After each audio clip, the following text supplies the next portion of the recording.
he promised he'd never lie to me again. Those words echoed in Lillian Hartman's mind as she sat in the salon chair, her caramel-highlighted hair freshly trimmed and styled in soft waves. She had believed Bradley's promises 11 years ago when they stood at the altar, and she had believed him 3 years into their marriage when she caught him hiding massive gambling debts. She had even believed him last month when he swore his late nights at the office were just about landing that big contract that would finally give them the life he said they deserved. Lillian checked her phone again. No messages from Bradley since the one at 9 this morning. Working through lunch. Don't wait up tonight. The 3rd time this week. She sighed, slipping the device back into her purse. The salon buzzed with the familiar sounds of blow dryers and quiet conversation, a comforting backdrop to her troubled thoughts. Bradley Hartman had once been the man of her dreams, charming, ambitious, and so attentive that she felt like the center of his universe. But somewhere along the way, that attention had shifted. These days, he barely noticed when she changed her hair color or bought a new dress.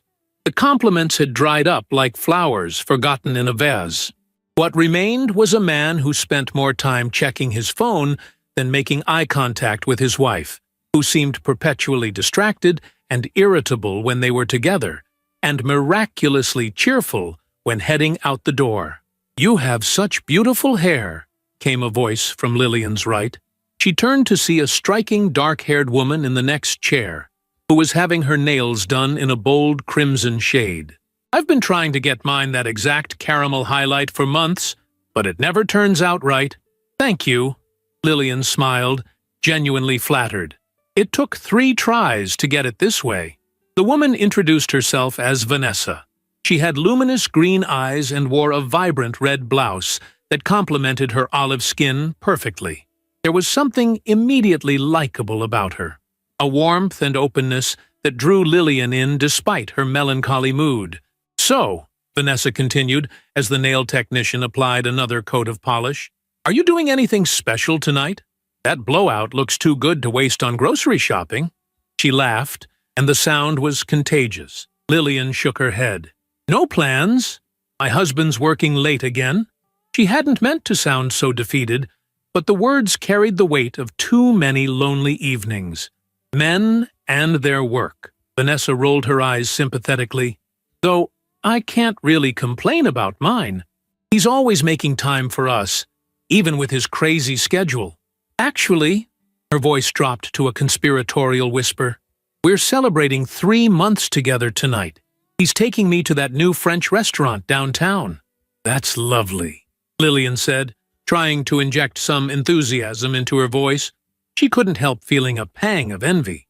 When was the last time Bradley had taken her somewhere special just because? "I know it's silly to celebrate months instead of anniversaries, but when you meet someone special at our age, every moment feels precious," Vanessa continued, her face lighting up.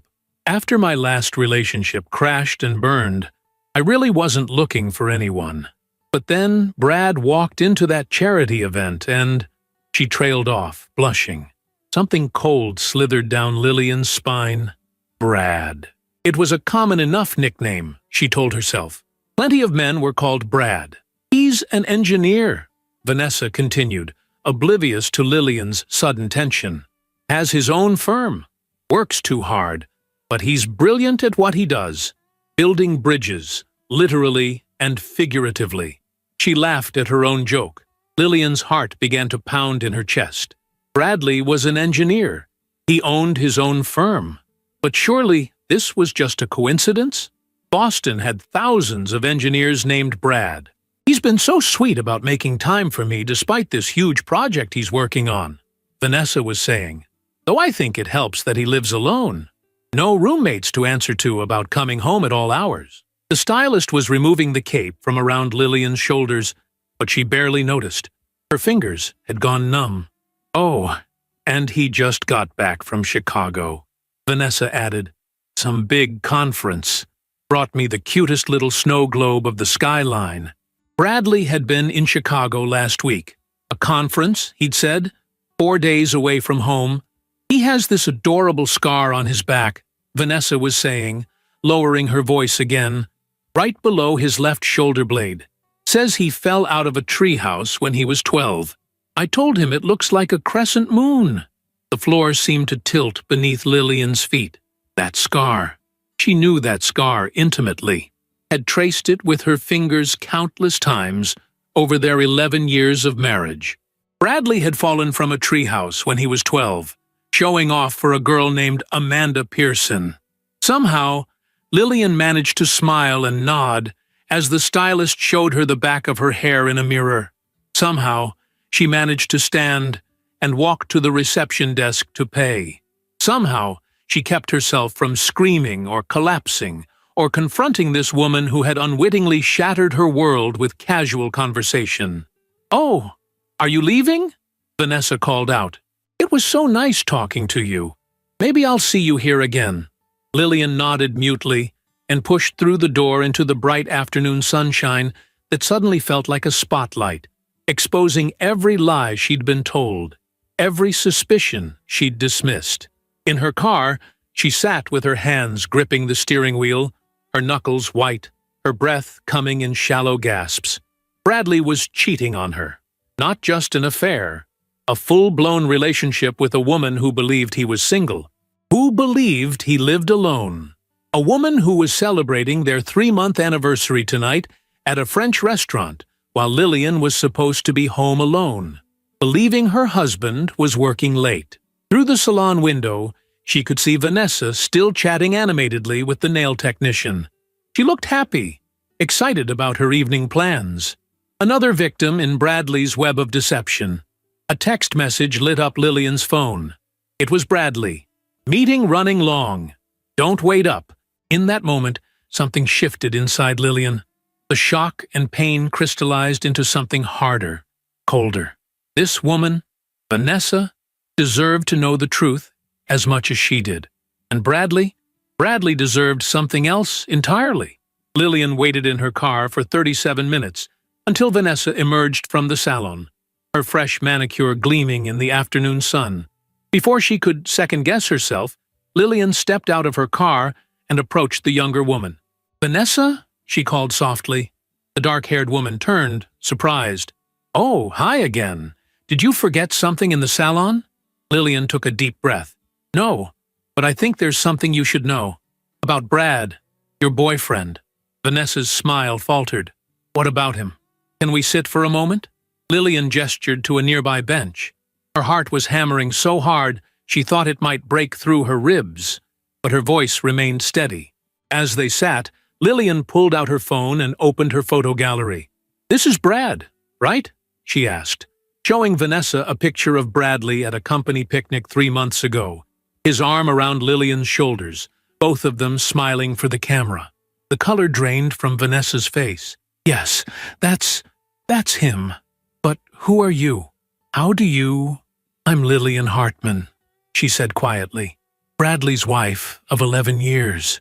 Vanessa stared at her in shock, her mouth opening and closing wordlessly. Then her eyes narrowed. "No, that's not. He told me he was divorced. A year ago. He said his ex-wife had emotional problems and the split was messy. But final." Lillian let out a bitter laugh. "I can show you our joint bank statement from this morning. Or the text he just sent me saying he's working late tonight." She turned her phone so Vanessa could see the message. "But he's supposed to be taking me to dinner at 7, Vanessa whispered, her voice cracking. "For our anniversary." Tears welled in Vanessa's eyes as the truth sank in. "I didn't know," she said, shaking her head vehemently. "I swear to God, I didn't know he was married. He told me he lived alone, that he'd been divorced for a year." She fumbled in her purse for her own phone, hands trembling as she pulled up text messages. "Look, see? He told me the divorce was final last summer, that he was just waiting on some paperwork."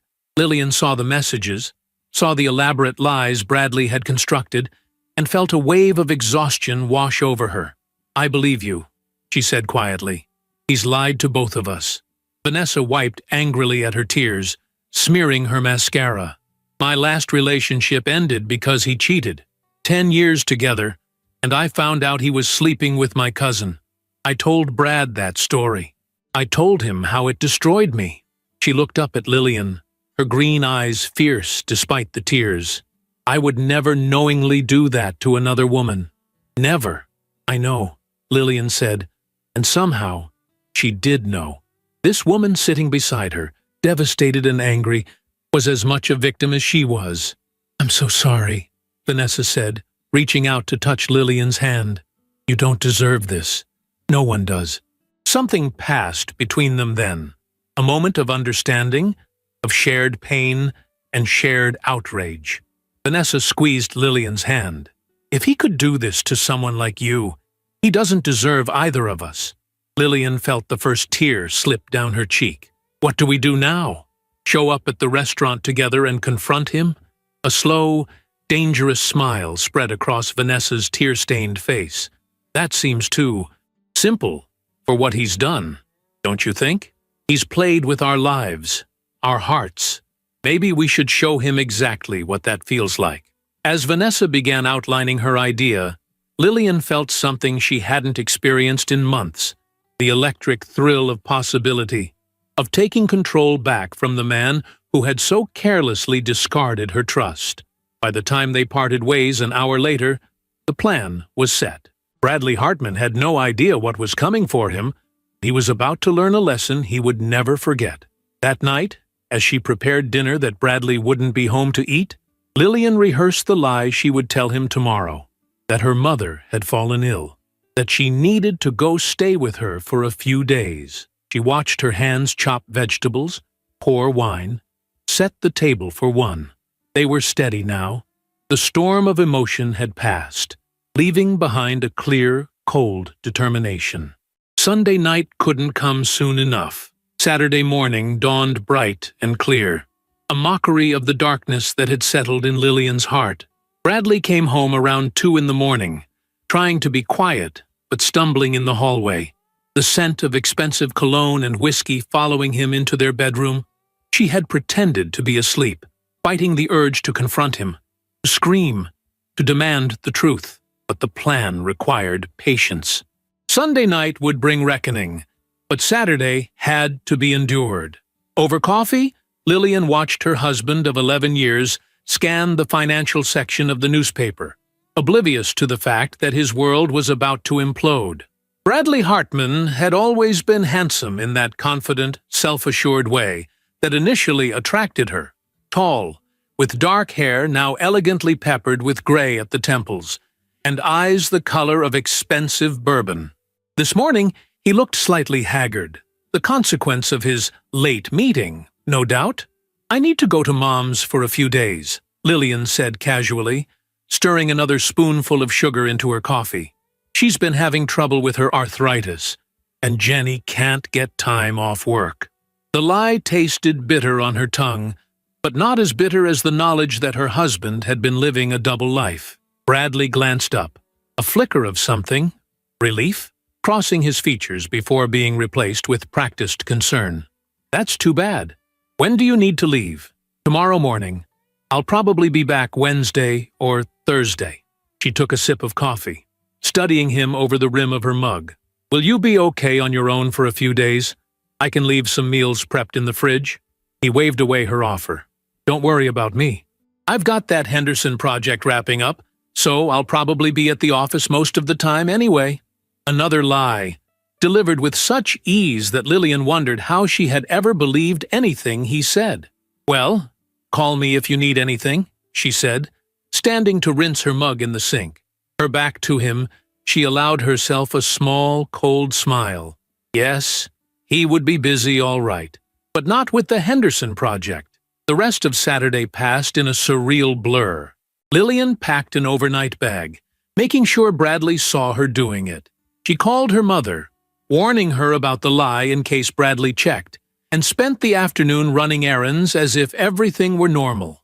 All the while, her phone buzzed with text messages from Vanessa, confirming details, adjusting the plan, building the trap that would ensnare the man who had betrayed them both. That night, Bradley announced he was meeting a client for drinks.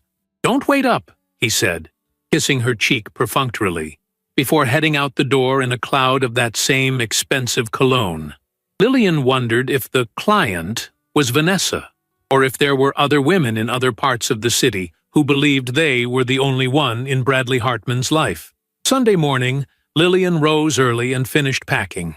Bradley offered to drive her to her mother's house, but she declined, saying she wanted her car in case she needed to run errands for her mom.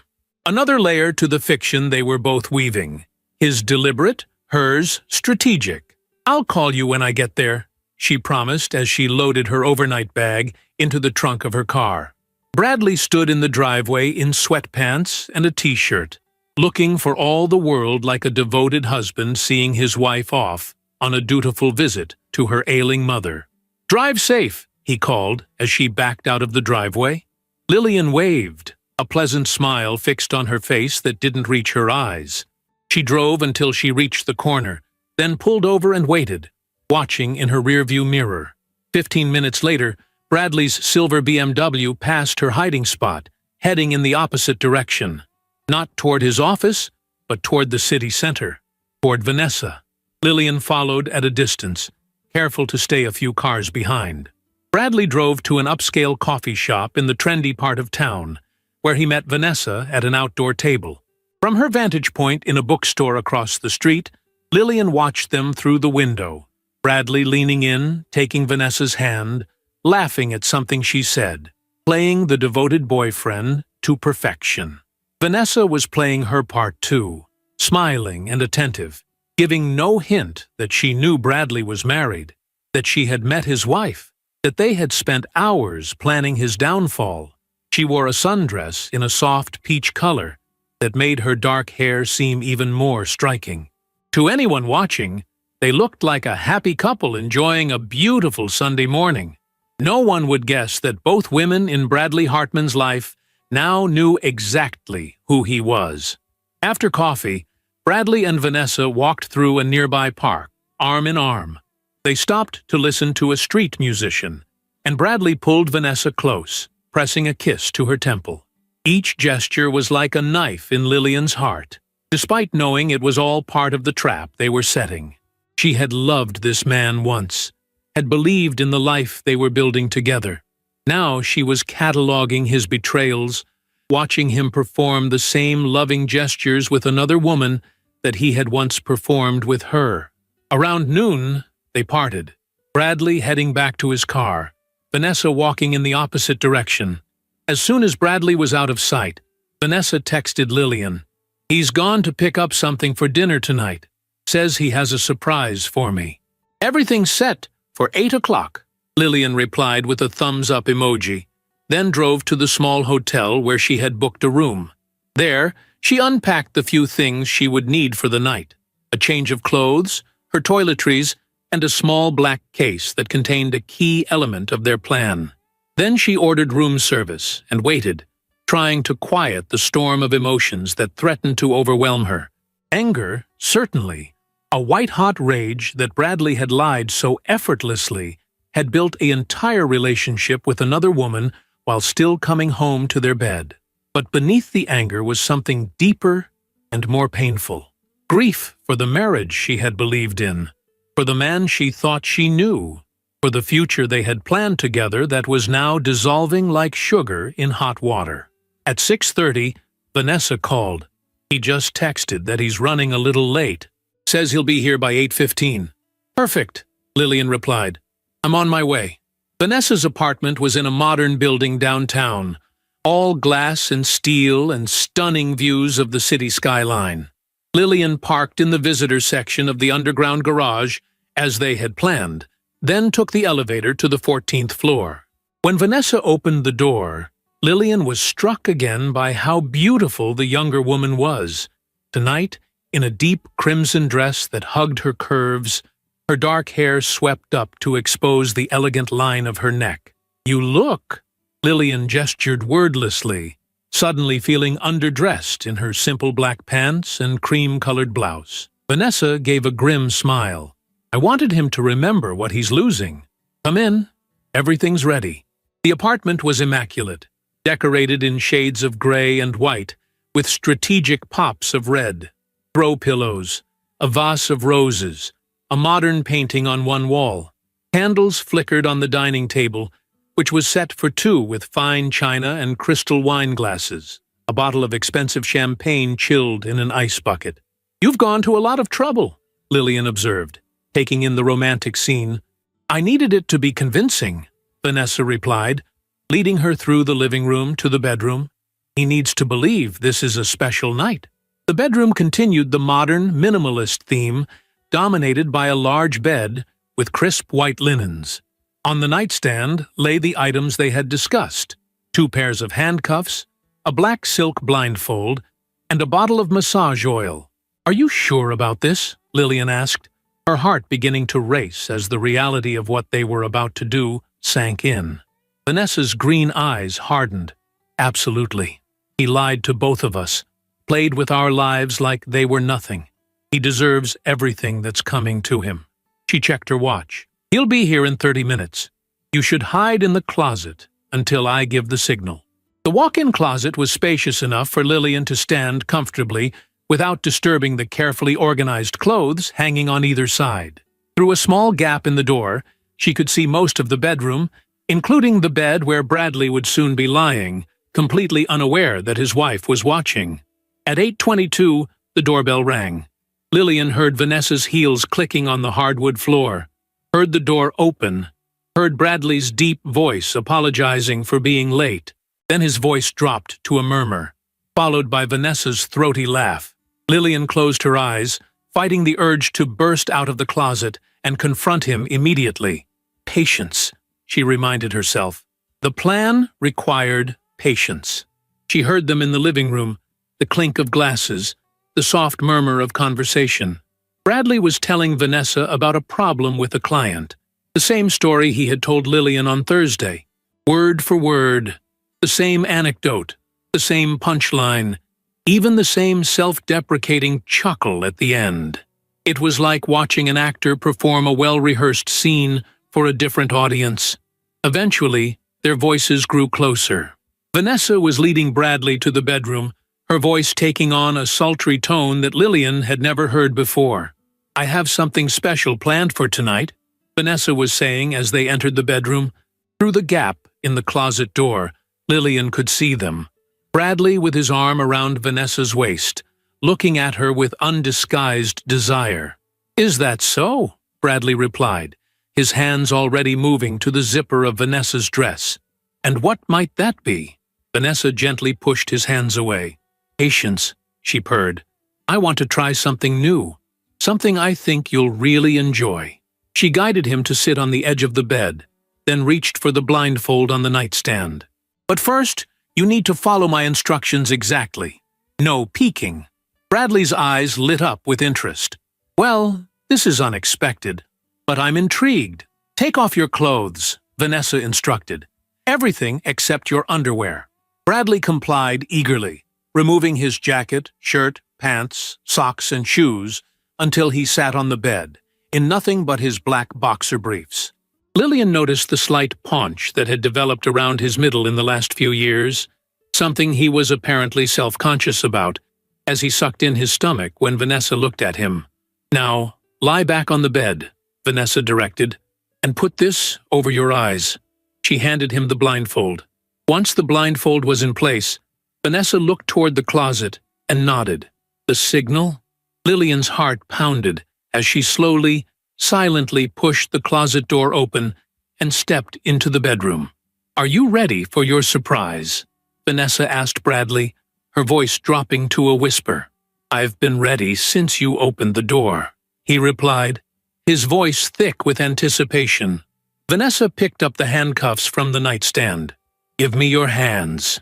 Bradley complied without hesitation, a grin spreading across his face, as Vanessa closed one cuff around his right wrist, then guided his arm up to the bedpost and secured it there. She repeated the process with his left wrist, then moved to the foot of the bed for his ankles. Within minutes, Bradley Hartman was spread-eagled on the bed, blindfolded and secured at all 4 points, completely vulnerable. "This is unexpected," Bradley said, testing the restraints. "But I like it. I thought you might." Vanessa replied, sitting on the edge of the bed. "I have another surprise for you, Brad. I've invited a friend to join us tonight. She's been watching us the whole time."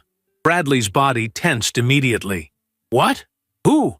"Vanessa, I don't—" "Shh," Vanessa soothed, running a finger down his chest. "She's someone very special. Someone who knows you intimately. In fact, you could say she knows you better than anyone." Confusion and alarm warred on Bradley's face beneath the blindfold. "Vanessa, I'm not comfortable with this. Untie me now." "In due time," Vanessa said, standing. She nodded to Lillian, who approached the bed silently. "Your surprise is already here, watching you. Shall I introduce you?" "Vanessa, this isn't funny anymore. I'm serious. Untie me right now." The note of panic in Bradley's voice gave Lillian a grim satisfaction. "Oh, I think you'll want to meet her first," Vanessa said, reaching for the blindfold. "Ready to see your surprise, Brad?" In one swift motion, she pulled the blindfold away. Bradley blinked in the sudden light, his eyes focusing first on Vanessa standing beside the bed, then shifting to Lillian standing at the foot of the bed, her arms crossed over her chest, her face a mask of cold fury. The blood drained from Bradley's face. "Lillian? What? How?" "I can explain." "Can you?" Lillian interrupted, her voice deadly calm. "Can you explain why you told Vanessa you've been divorced for a year? Can you explain why you're here, in her bed, when you told me you'd be working late? Can you explain why you've been lying to both of us for months?" Bradley struggled against the handcuffs, his face contorting with a mixture of fear, anger, and desperation. "This is insane. Let me go right now. We can talk about this like adults."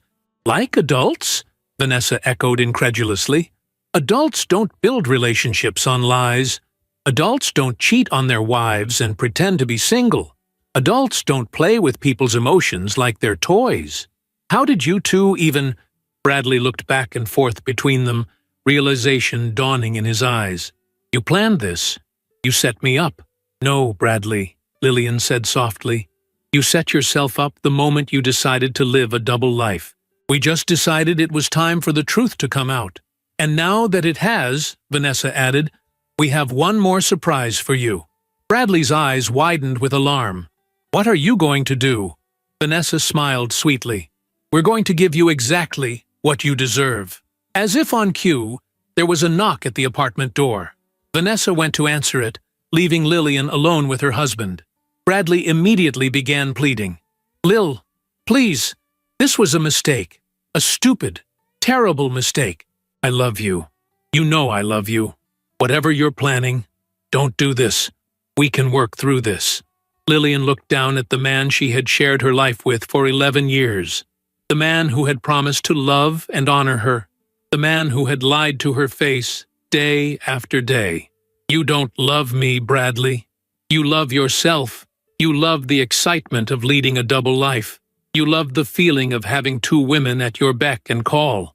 But you never loved me. Not really." "That's not true," he insisted, still struggling against the restraints.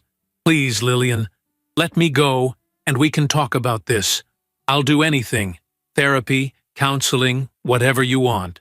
Before Lillian could respond, Vanessa returned to the bedroom, followed by two tall men dressed in black from head to toe, their faces obscured by ski masks. Bradley's eyes widened in terror. "Who are they? What's happening?" "Lillian, please." "These are my brothers," Vanessa explained calmly. "They're here to help us with the next phase of the evening." Without another word, the two men moved to the bed. One began unfastening the bedposts from the frame, while the other stood watch, arms crossed menacingly across his broad chest. Bradley's pleas grew more desperate. "Lillian, please, don't do this. Whatever you're planning, it's not worth it. Think about what you're doing." But Lillian had thought about it. Had thought about little else since Friday afternoon when she discovered the truth. Had thought about every lie, every late night, every dismissive gesture. Every moment Bradley had chosen Vanessa, or perhaps others before her, over his wife. "I've been thinking clearly for the first time in years," she said quietly, stepping back as Vanessa's brothers finished detaching the headboard, with Bradley still secured to it. "Goodbye, Bradley." "Seat." The two men lifted the headboard with Bradley still handcuffed to it, carrying him out of the bedroom despite his struggles and protests. Lillian and Vanessa followed them through the apartment and down the service elevator to the back alley, where a small truck waited. In the alley behind Vanessa's building, the two masked men placed the headboard with Bradley still attached next to the dumpsters. The night air was cool against Lillian's skin as she watched her husband, nearly naked, handcuffed, and frantic, trying to make sense of what was happening. "You can't leave me here," Bradley yelled, his voice echoing in the empty alley. "This is crazy. You'll both go to jail for this." Vanessa knelt beside him, placing the key to the handcuffs on top of the nearest dumpster, just out of his reach. "The garbage collectors come by around 5:30 in the morning," she said conversationally. "That gives you about 8 hours to figure out how to get free. Or you could yell for help, of course, but then you'd have to explain to whoever finds you why you're handcuffed to a bed outside your mistress's apartment building." Bradley's face contorted with rage. "You won't get away with this, either of you. I'll make you both sorry you ever met me." Lillian stepped forward then, looking down at the man she had once loved with all her heart. "We already are sorry we met you, Bradley. That's the point." He turned to Vanessa. "Are we done here?" Vanessa nodded, a satisfied smile playing on her lips. "Almost." She leaned down close to Bradley's ear. "For the record, you were never going to get what you wanted tonight. I was already planning to end things with you. Finding out you were married just gave me a better way to do it." The look of shock on Bradley's face was almost comical. He clearly wasn't used to being the one who was rejected, the one who wasn't in control. "You're both going to regret this," he snarled, yanking futilely at the handcuffs. "This isn't over." "Oh, but it is," Lillian replied calmly. "It's very much over." As they walked away, leaving Bradley cursing and threatening behind them, Lillian felt a strange lightness in her chest. The grief was still there, the betrayal still raw, but alongside it was something new, the first fragile stirrings of freedom. Whatever happened next, she had taken back control of her narrative. She had refused to be the deceived wife who never saw the truth, the fool who believed the lies. She had faced the ugliness of her marriage head-on and chosen herself over the comfortable fiction Bradley had constructed. Tomorrow would bring its own challenges: lawyers, separation, the dismantling of 11 years of shared life.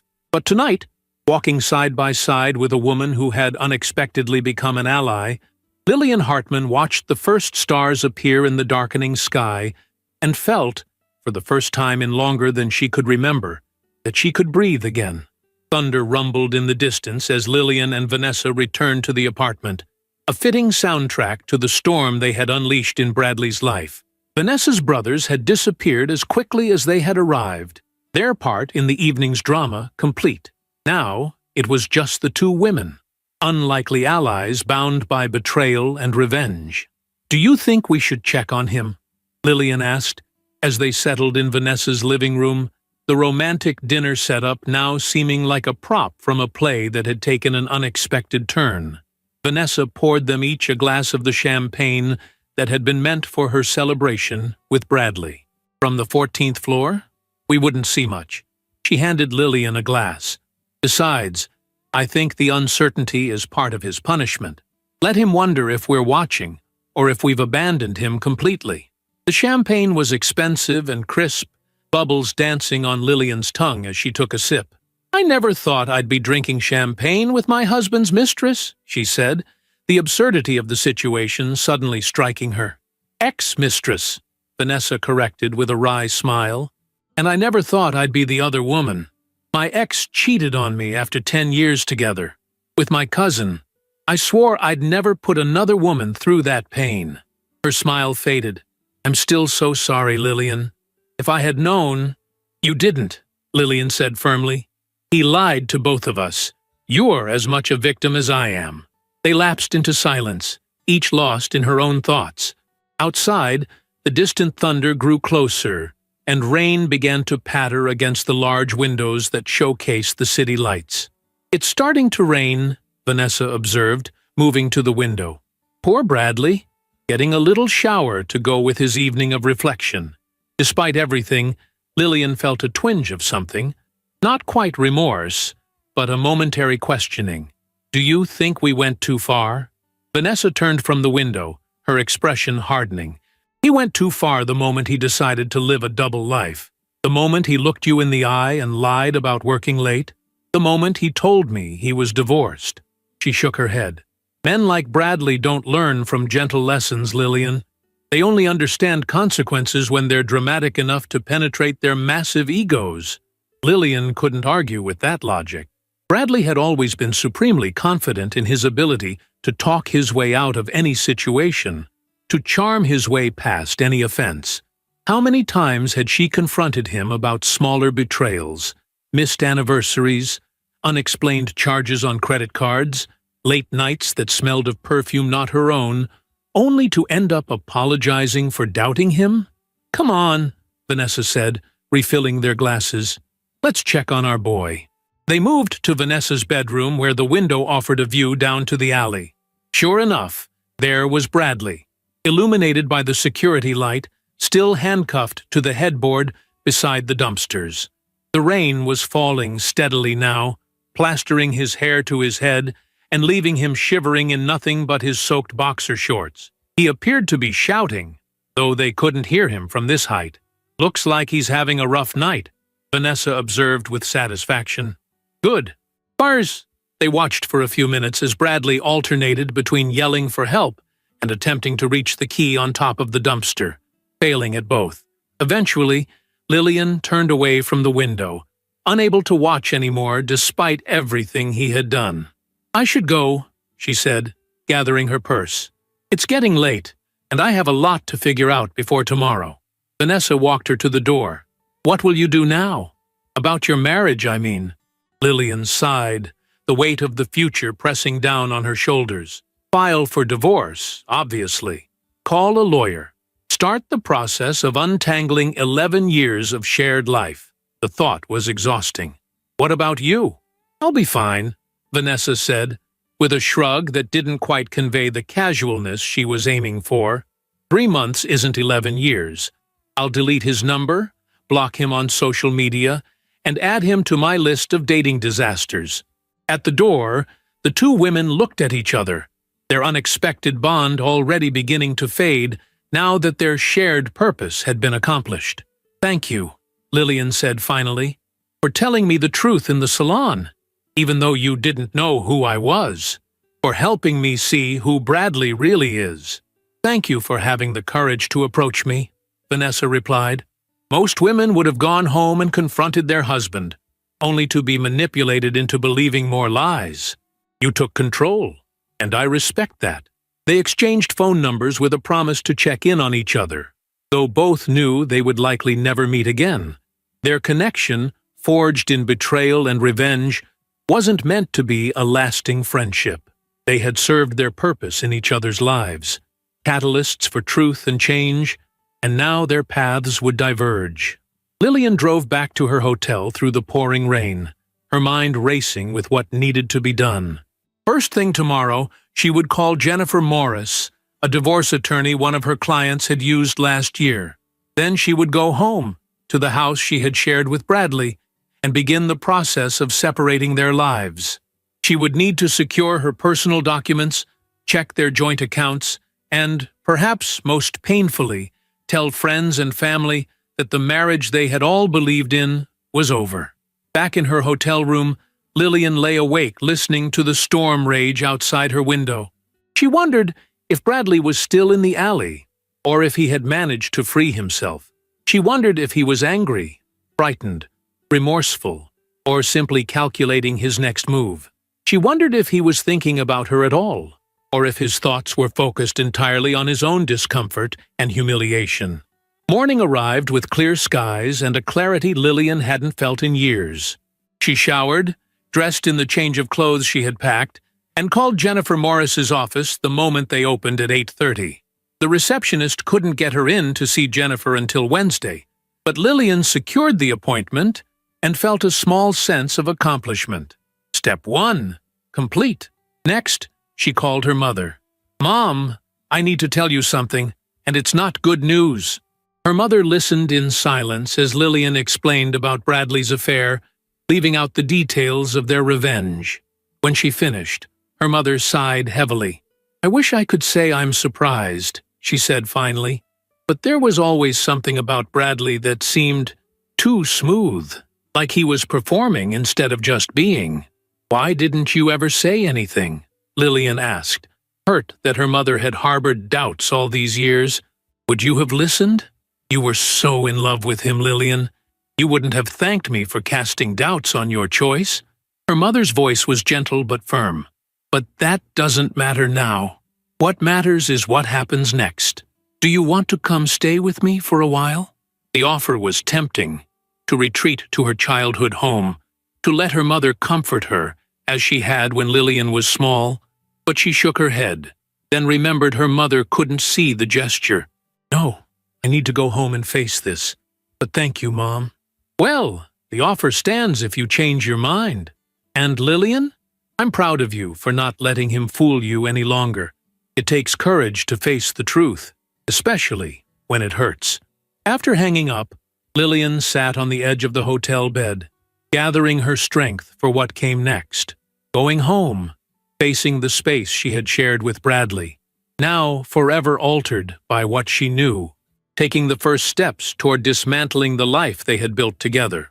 The house looked exactly as she had left it the day before, a fact that seemed impossible given how dramatically her internal landscape had changed. Bradley's coffee mug was still in the sink. His running shoes sat by the door. The shopping list they had started was still on the refrigerator in his handwriting. Milk, coffee, that cereal he liked. She moved through the rooms like a visitor in a museum, seeing everything with new eyes. Their wedding photo on the mantel, Bradley beaming at the camera, his arm around her waist, both of them glowing with happiness and hope. Had he already been unfaithful then? Or had that come later, when the novelty of marriage wore off, and the effort of being a good husband became too burdensome?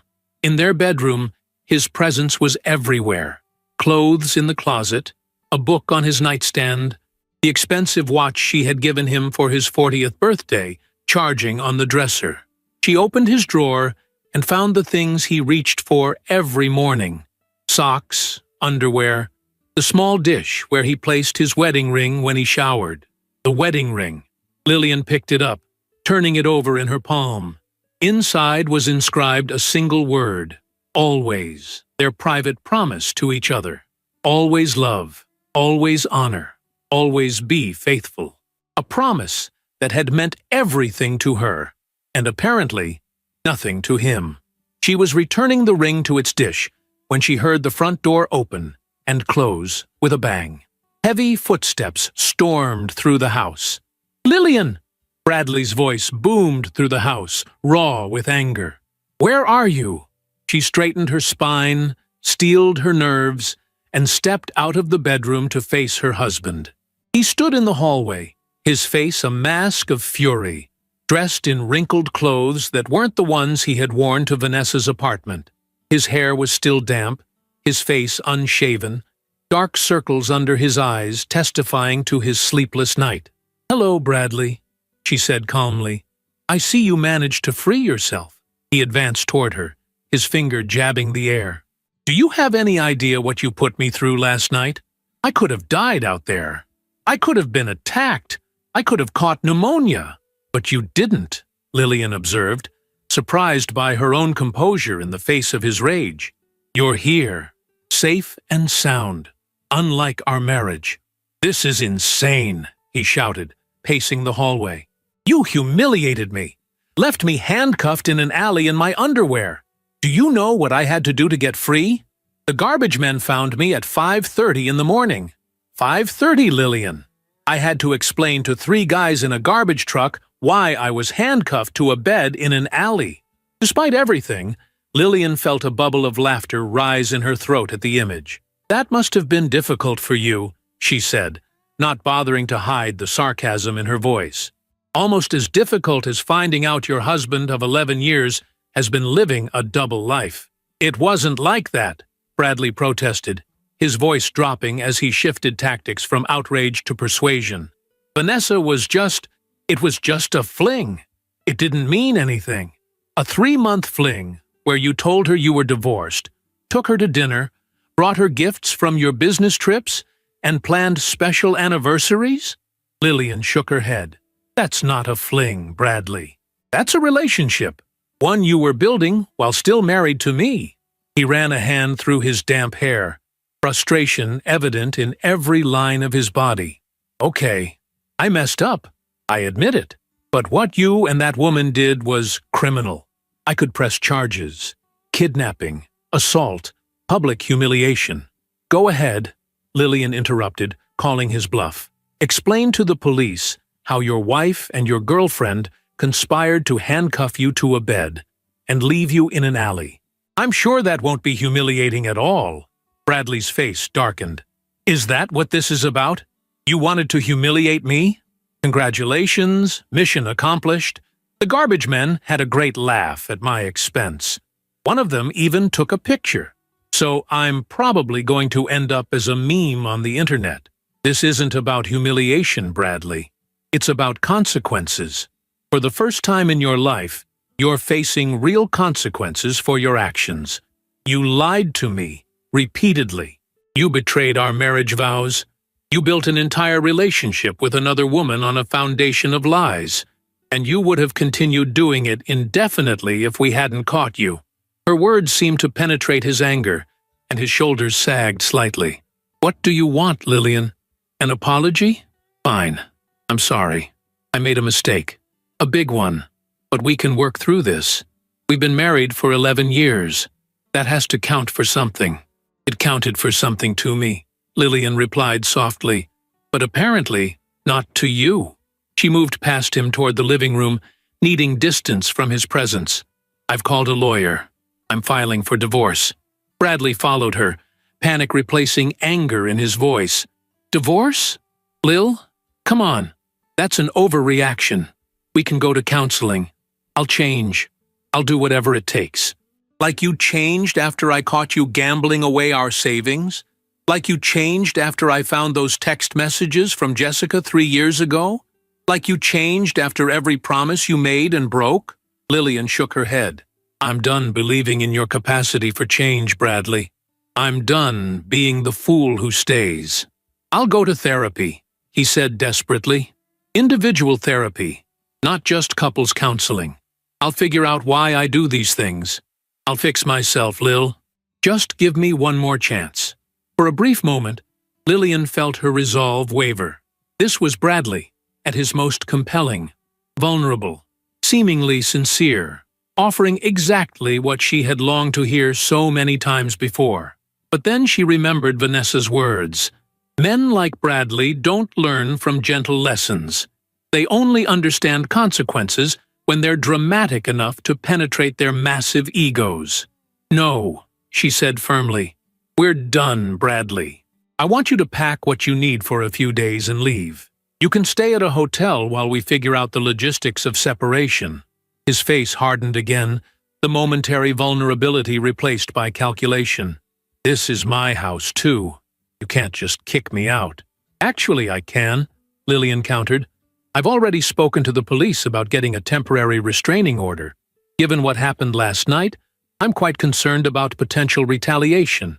It was a bluff. She hadn't actually called the police, but Bradley didn't need to know that. You wouldn't, he challenged, but there was uncertainty in his eyes. Try me, Lillian replied evenly. After what you put me through, there's very little I wouldn't do to protect myself now. They stared at each other across the living room, 11 years of history stretching between them like a chasm. Finally, Bradley looked away. Fine, he muttered. I'll get some things and go. But this conversation isn't over, Lillian. Once you've calmed down and thought this through rationally. I am thinking rationally, she interrupted. For the first time in years, I'm seeing things exactly as they are. "You're the one who needs to accept reality, Bradley. Our marriage is over." He opened his mouth as if to argue further, then closed it again. Without another word, he stalked to their bedroom. Lillian heard drawers opening and closing, the closet door sliding on its track, the zip of a suitcase. 20 minutes later, he emerged with a large duffel bag and a smaller case containing his laptop and work essentials. At the front door, he paused and turned back to her. "I know you won't believe me right now, but I do love you, Lil. I always have." Lillian looked at the man she had once believed was her forever, the man she had built dreams and plans and a life with, the man who had lied to her face for months while building a relationship with another woman. "Love without respect isn't love at all," she said quietly. "It's just another form of selfishness." Bradley's face tightened, but he said nothing more. The door closed behind him with a soft click that somehow sounded more final than if he had slammed it. Alone in the house that no longer felt like home, Lillian sank onto the couch and finally allowed herself to cry, for the marriage that had died long before she realized it, for the years spent believing in a man who had never deserved her trust, and for the uncertain future that now stretched before her.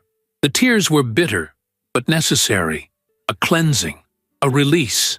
When they finally subsided, she wiped her eyes, straightened her shoulders, and began making a list of what needed to be done next, changing the locks, securing her personal documents, checking their joint financial accounts, telling their friends, one step at a time, she would dismantle the life she had built with Bradley and begin constructing something new from the rubble.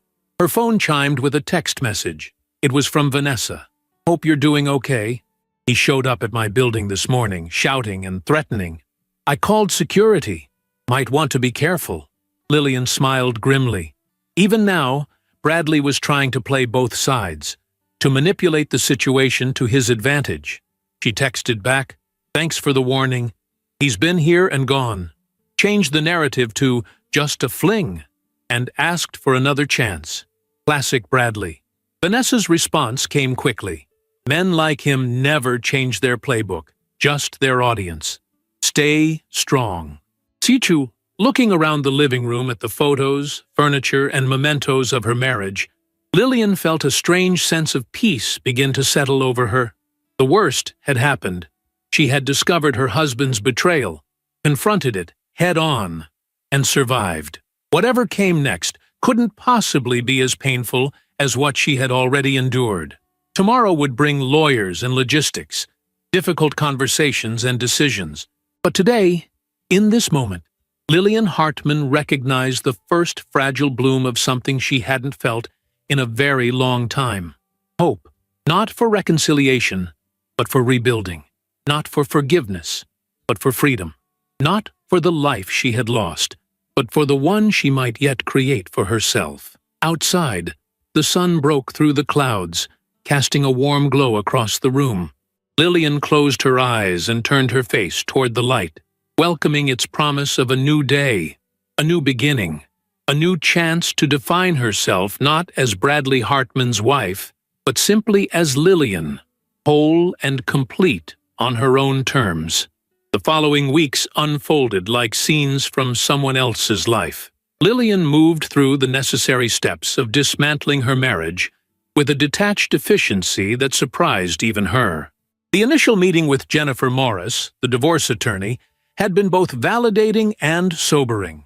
"Unfortunately, your situation isn't uncommon," Jennifer had said, her voice matter-of-fact as she took notes on Lillian's account of Bradley's infidelity.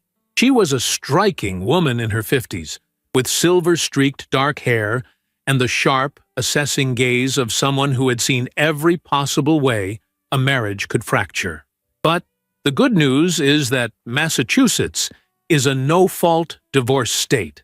We don't need to prove his affair to move forward, though it may factor into property division depending on how much marital assets he spent on his extracurricular activities.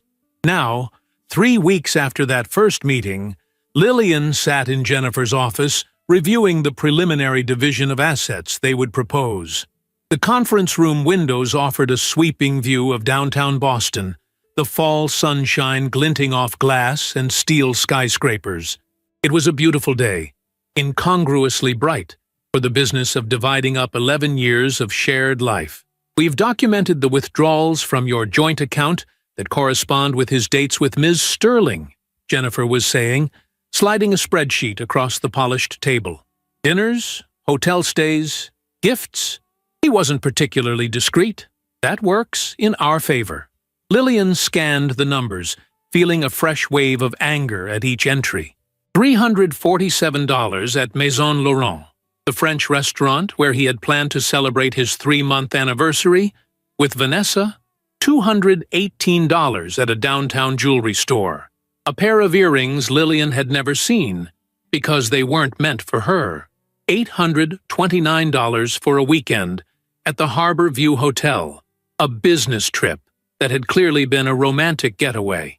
He used our money to fund his affair, Lillian said, her voice tight. Money I helped earn. Jennifer nodded sympathetically. Which is why we're arguing for a 60-40 split of assets in your favor, rather than the standard 50-50. Given that you contributed equally to household income throughout the marriage, and he misappropriated marital funds for personal use that didn't benefit the marriage, we have good grounds. The legal process was grinding forward, inexorable and impersonal. Papers filed, motions submitted, court dates scheduled. Bradley had hired his own attorney, a slick downtown lawyer known for representing wealthy businessmen in contentious divorces. The opening salvos had been predictably combative. Bradley's team arguing that the 60-40 split was punitive, that the affair was irrelevant to asset division, that Lillian's criminal actions on the night of the confrontation should be considered. He's trying to use the handcuffing incident as leverage, Jennifer had explained when she called Lillian about Bradley's counterfiling. But it's an empty threat. He won't follow through with criminal charges because he can't afford the public embarrassment. It's just posturing. She had been right. After the initial bluster, Bradley's legal team had gone quiet on that particular line of attack. Instead, they had pivoted to portraying Bradley as a dedicated husband who had made one mistake and who still wanted to save the marriage. The contrast between this public image and the private reality was so stark that Lillian found herself laughing bitterly when Jennifer relayed their latest communication. One mistake that lasted for 3 months and involved constructing an entire fake identity. She had responded, "Tell them we're not interested in reconciliation. Not now, not ever." Beyond the legal battlefield, Lillian had been methodically rebuilding her life piece by piece. The locks on the house had been changed the day after Bradley moved out. Their joint bank accounts had been frozen pending the divorce settlement, but Lillian had opened new accounts in her name only and redirected her business income there. She had told their closest friends about the separation, sharing only the essential truth, that Bradley had been unfaithful and the marriage was over, without delving into the dramatic details of how she had discovered the affair or what had happened afterward. Some friends had been shocked, others sadly unsurprised. A few, mainly Bradley's college buddies and their wives, had distanced themselves immediately, clearly having chosen their side. Others had rallied around Lillian with a support she hadn't expected. Invitations to dinner, offers of help with house repairs Bradley had perpetually postponed, a sympathetic ear when the weight of starting over became overwhelming. Her mother had been her staunchest ally, coming to stay for a week to help Lillian reorganize the house, removing Bradley's remaining possessions to storage, and rearranging furniture to create spaces that felt wholly Lillian's. Together, they had painted the master bedroom a soothing sage green, banishing the navy blue Bradley had insisted upon, and that Lillian had always secretly disliked. "This is your home now," her mother had said, as they admired their handiwork. "Make it exactly what you want." And so she had. Room by room, Lillian reclaimed the spaces of her life. She converted Bradley's home office into a reading nook with a comfortable armchair and bookshelves for the novels he had always dismissed as frivolous. She rehung artwork he had relegated to the basement, rearranged the living room furniture to better capture the morning light, and replaced the heavy drapes in the dining room with gauzy curtains that billowed softly in the breeze when the windows were open. Work became a sanctuary, a realm where she had always been fully herself, unconstrained by Bradley's expectations or criticisms. Her interior design business had been thriving before the divorce, but now she threw herself into it with renewed passion, taking on new clients and expanding her services. There was something deeply satisfying about helping others create spaces that reflected who they truly were, that supported their best lives, perhaps because she was finally doing the same for herself. The only contact with Bradley came through their lawyers and the occasional text message about practical matters, when he could collect more of his things, questions about joint tax returns from the previous year, the fate of their timeshare in Vermont that neither wanted but both had paid for. These exchanges were brief and businesslike, devoid of the emotional manipulation he had tried in the early days after their separation. Vanessa had texted a few times in the weeks after the confrontation, checking in, offering moral support, sharing that Bradley had tried to contact her multiple times before she blocked his number. Their exchanges were friendly, but increasingly infrequent, as they both moved forward with their separate lives, connected only by the unusual circumstances of their meeting and the man they had both left behind. 6 weeks after the night in the alley, Lillian was having dinner with her mother at a new restaurant downtown when she saw him. Bradley was sitting at a corner table with a blonde woman who looked to be in her late 20s, leaning in close as she laughed at something he said.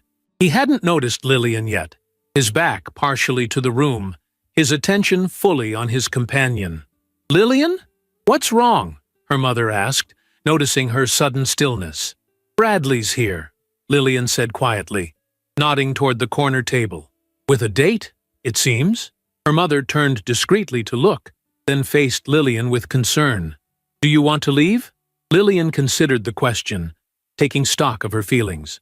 There was a dull ache of recognition, not of loss or longing, but of pattern. Bradley hadn't changed, wouldn't change. He had simply moved on to a new audience for his performance of devotion. "No," she decided, picking up her fork again. "I'm enjoying my meal and our conversation. I won't let his presence change that." "That's my girl," her mother said with approval. "Living well is the best revenge, you know."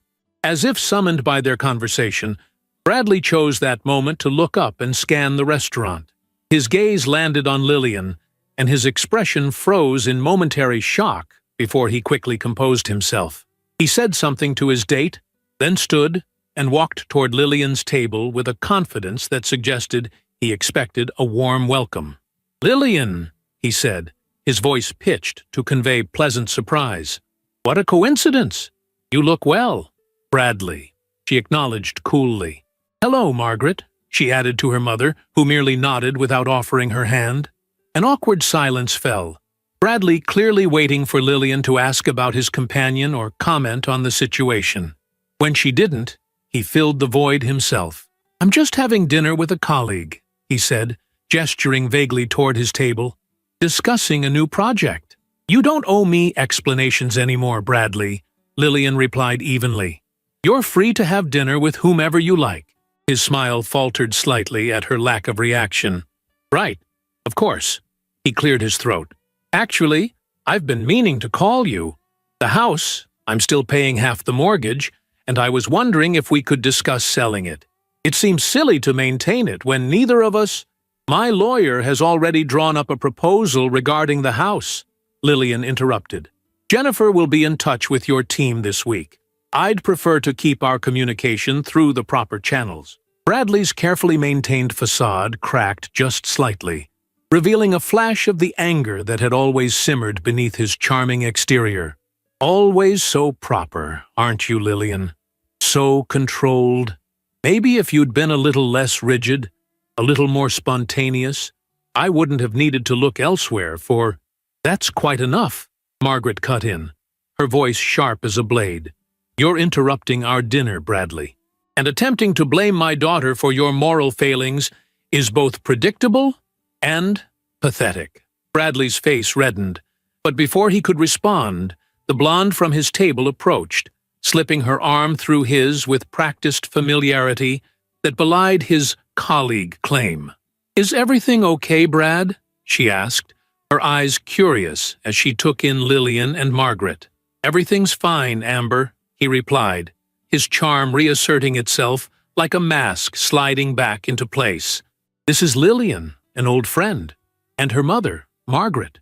Lillian almost laughed at being demoted to old friend so quickly. Actually, she corrected gently, I'm his soon-to-be ex-wife. We're in the middle of divorce proceedings. She smiled at the younger woman. It's nice to meet you, Amber. The blonde's eyes widened as she processed this information, her gaze darting between Bradley and Lillian. Ex-wife? But you told me you'd been divorced for almost a year. The sense of déjà vu was so strong that Lillian had to suppress a hysterical laugh. History wasn't just repeating itself, it was plagiarizing its own worst chapters. Did he? Lillian said mildly. How interesting. Bradley's face had gone from red to ashen. Amber, it's complicated. Let me explain back at our table. But Amber had already withdrawn her arm from his, taking a small step back. You said your ex-wife had emotional problems, and the divorce was finalized last December. But you're saying it's still in progress? She looked to Lillian for confirmation. We separated 2 months ago, Lillian confirmed. The divorce will likely be final early next year. Amber turned to Bradley, her expression shifting from confusion to anger. You lied to me about something that would have been very easy to check. She grabbed her purse from where it hung on her arm. I'm leaving. Don't call me.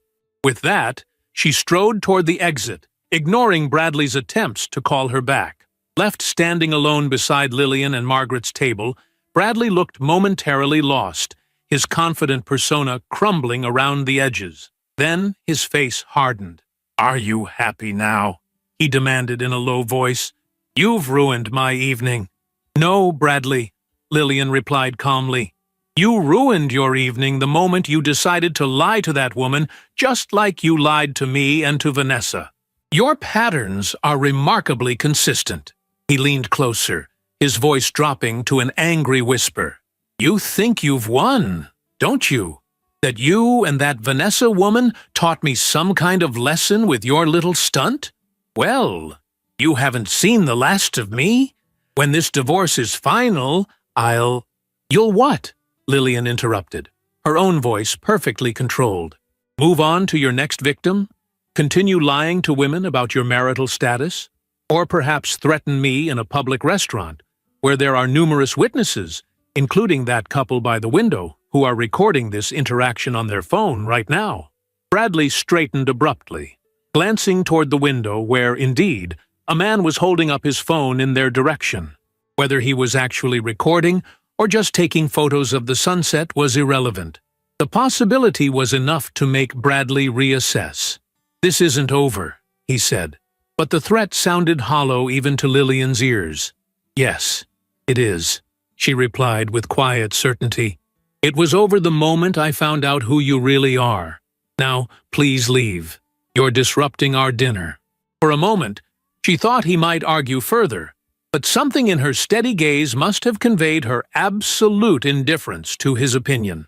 With a final glare that encompassed both Lillian and her mother, Bradley turned and stalked back to his table, gathered his jacket and wallet, threw some bills on the table, and left the restaurant without looking back.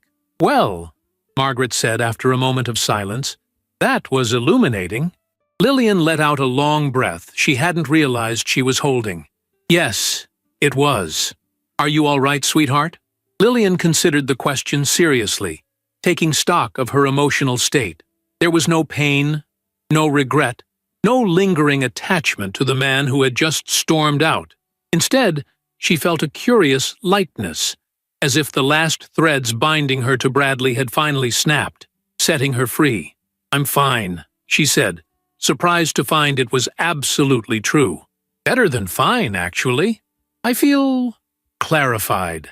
Margaret reached across the table to squeeze her daughter's hand. You handled that beautifully, with dignity and strength. Lillian squeezed back, grateful for her mother's unwavering support. It was easier than I expected. Seeing him with another woman, hearing him tell the same lies. It just confirmed that leaving was the right decision.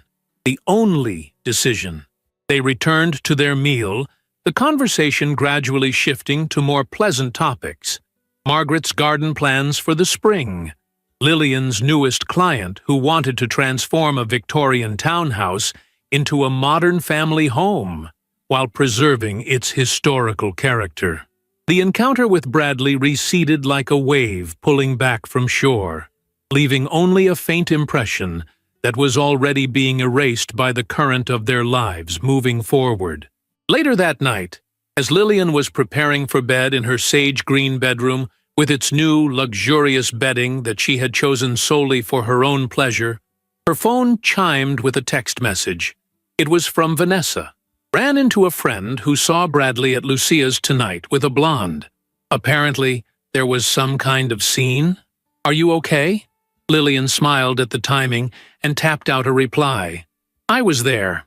He introduced her as a colleague, but she called him Brad and had her arm through his. When I clarified that we're still legally married, she stormed out. He wasn't pleased. Vanessa's response came quickly. Some people never learn. Her lucky escape. How are you feeling about it? Lillian considered the question as she settled into bed, the soft weight of the duvet enveloping her. How did she feel? Not hurt or jealous, or even particularly angry anymore. Mostly, she felt a deep gratitude that she had discovered the truth before wasting any more years on a man who had never truly seen or valued her. I'm good, she wrote back. Really good. It was like watching a movie I'd already seen and finding it less compelling the second time around. How are you doing? Great, actually. Started seeing someone new. A doctor I met at a fundraiser. Honest, kind, and fully single. I checked. Lillian laughed out loud at that. Smart woman. Wishing you all the best with him. Same to you, Lillian. We deserve it after what we went through.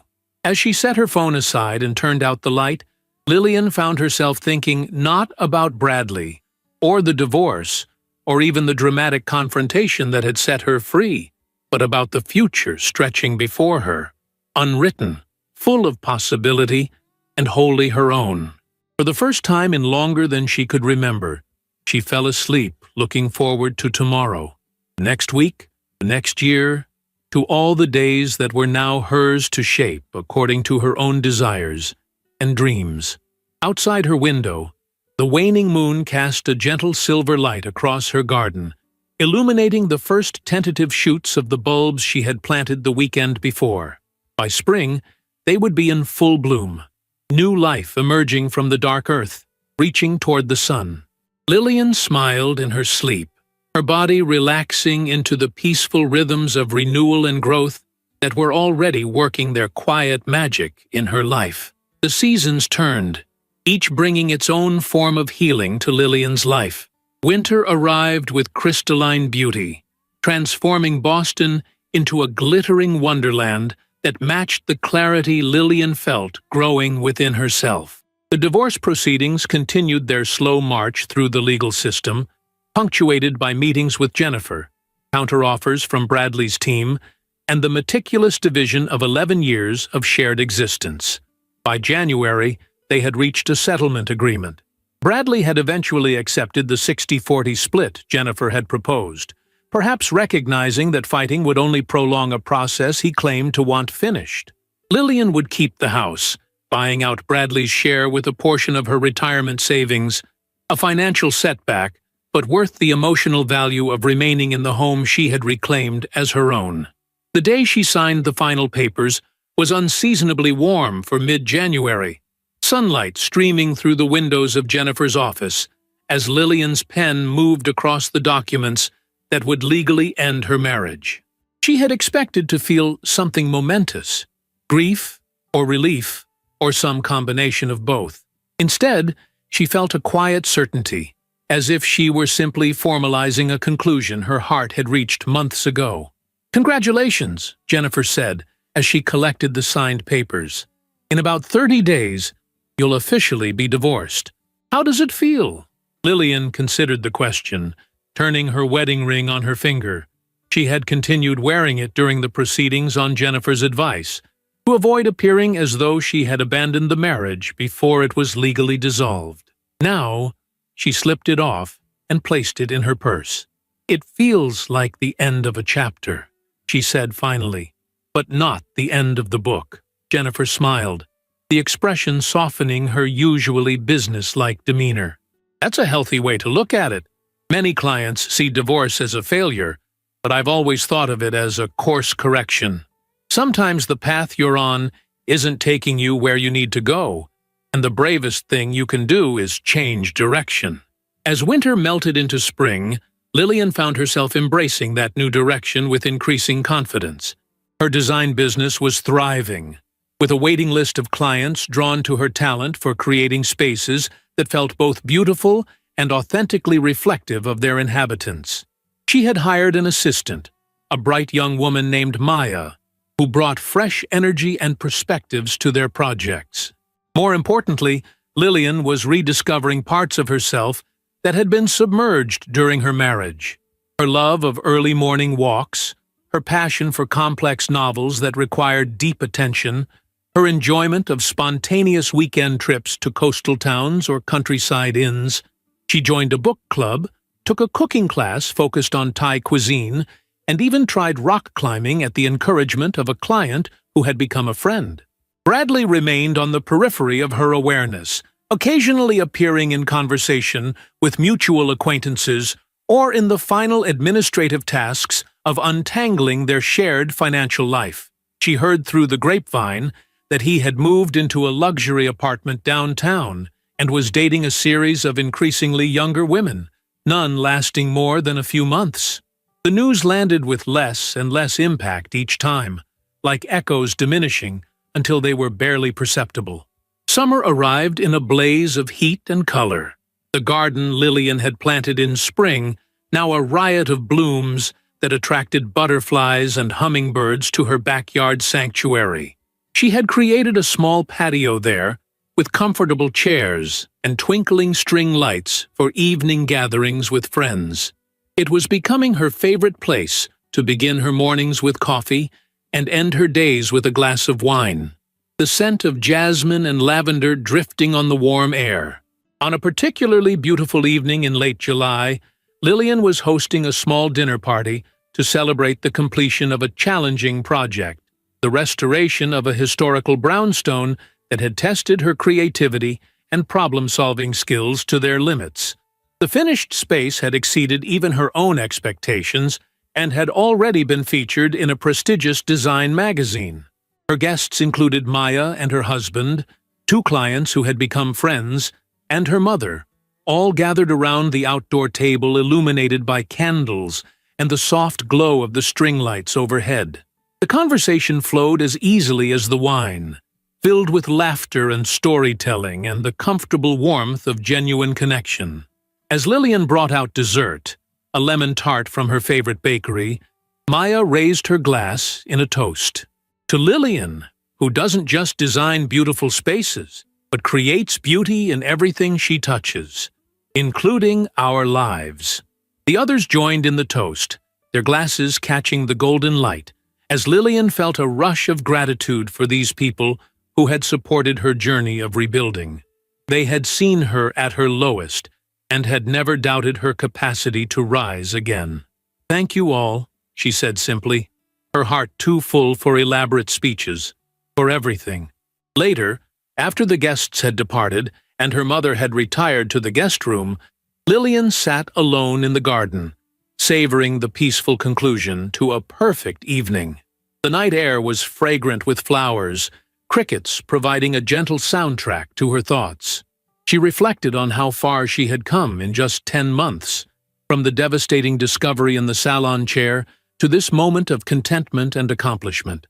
The following morning brought an unexpected delivery. A thick cream envelope addressed to her in unfamiliar handwriting. Inside was a letter, the paper heavy and expensive, the penmanship meticulous and controlled. Lillian, I've written this letter a dozen times in my mind over the past 6 months, but only now found the courage to put pen to paper. Pride has never been my shortage, as you well know, but it has been my downfall. I owe you an apology.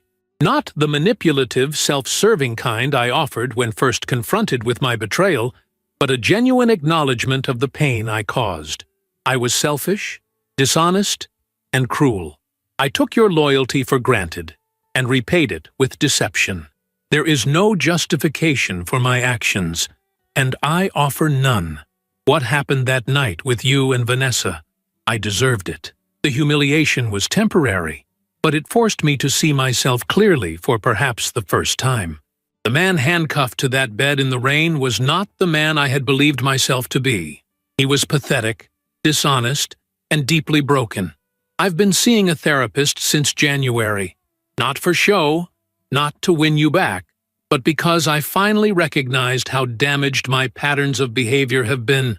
I have a long way to go, but I'm beginning to understand the void I've been trying to fill with lies and conquests and external validation. I don't expect your forgiveness.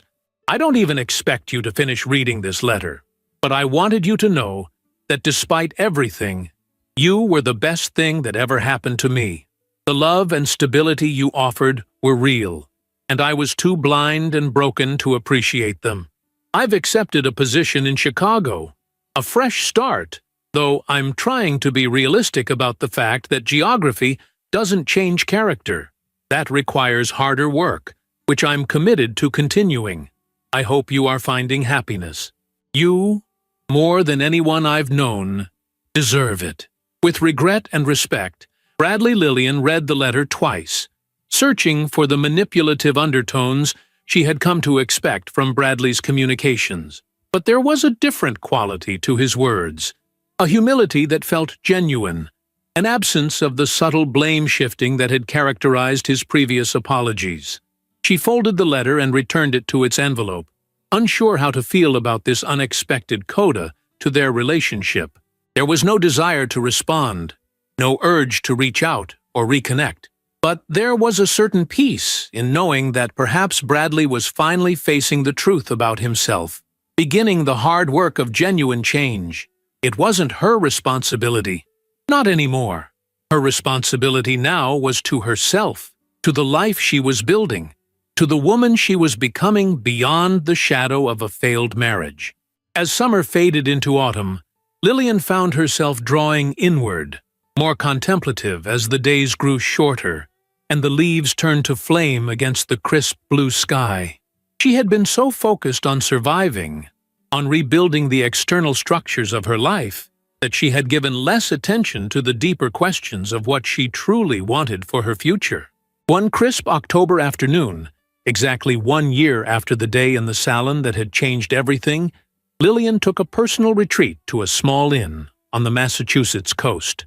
The tourist season was over, leaving the beaches empty and peaceful, the small town quiet except for the cry of gulls and the eternal rhythm of waves against the shore.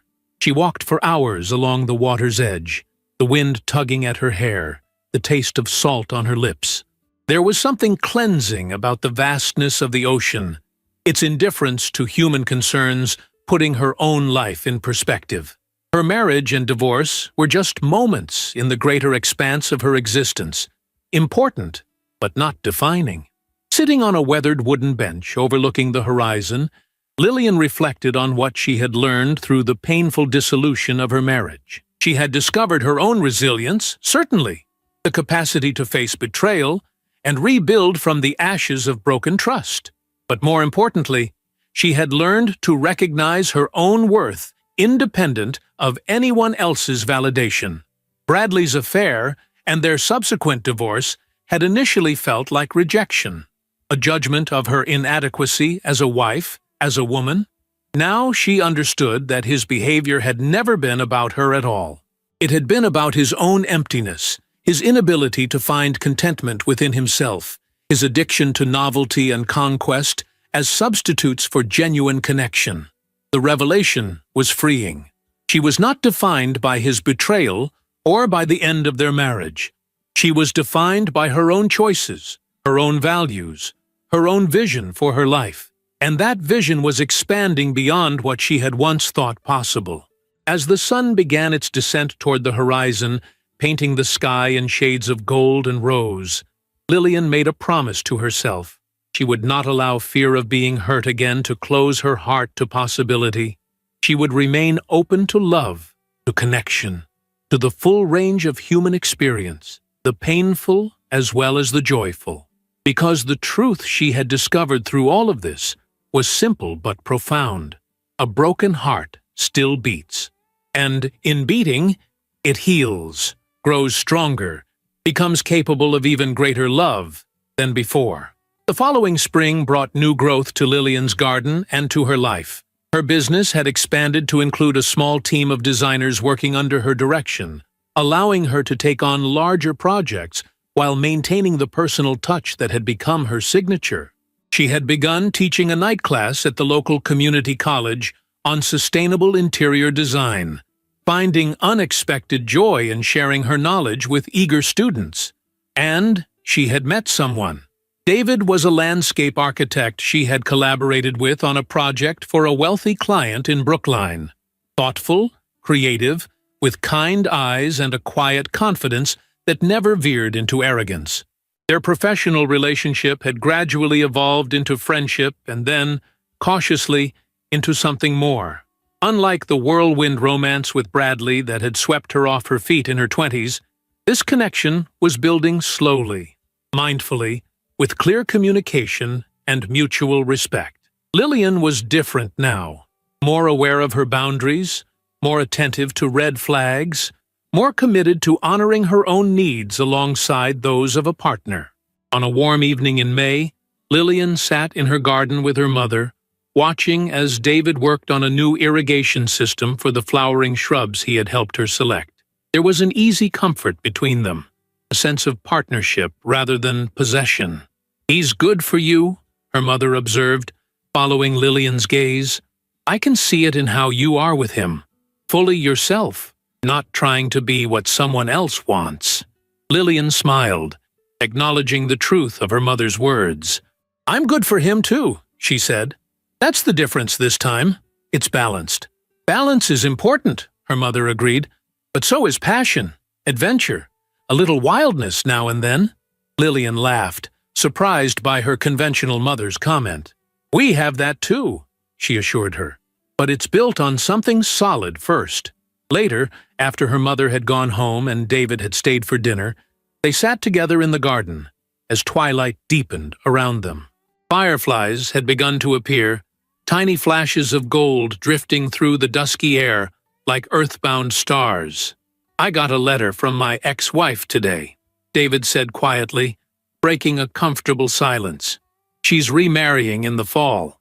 Lillian turned to study his face, searching for signs of regret or pain. "How do you feel about that?" He considered the question thoughtfully. "Happy for her," he said finally. "Grateful that we've both moved forward to places that make more sense for who we are." Lillian nodded, understanding exactly what he meant. "I got a similar letter from Bradley about 6 months ago. Not about remarrying, but about moving on, finding a new path." "And how did you feel?" David asked, echoing her question. Lillian watched a firefly land briefly on a nearby rose bush, its gentle light pulsing against the dark leaves. "I felt free," she said. "Free from anger, from resentment, from the need for him to understand how much he hurt me. I realized I didn't need anything from him anymore. Not apologies, not closure, not validation. I had given those things to myself." David reached for her hand, his fingers warm and strong as they interlaced with hers. "That's the hardest lesson, isn't it? Learning that we have to be whole on our own first." "Yes," Lillian agreed, "but also learning that being whole doesn't mean being alone, that we can be complete in ourselves and still choose to share our lives with someone who adds to our joy rather than completing what's missing." They sat together as night fell completely, the garden transformed by darkness and the soft glow of the string lights overhead.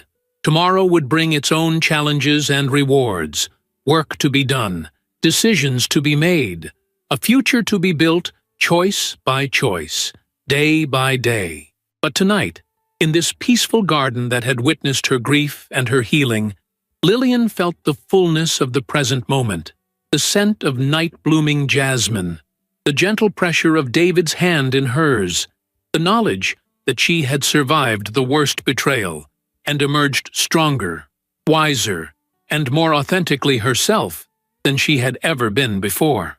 The path ahead was unwritten, full of possibility, and this time she was walking it with open eyes, an open mind, and an open heart, scarred but stronger, cautious but courageous, never again willing to settle for less than the love and respect she deserved. In the sky above, stars emerged one by one, ancient light traveling across unimaginable distances to reach her eyes. Lillian made a silent wish on the brightest one, not for perfect happiness or protection from future pain, but for the continued courage to live fully, love deeply, and remain true to herself through whatever joys and sorrows life might bring.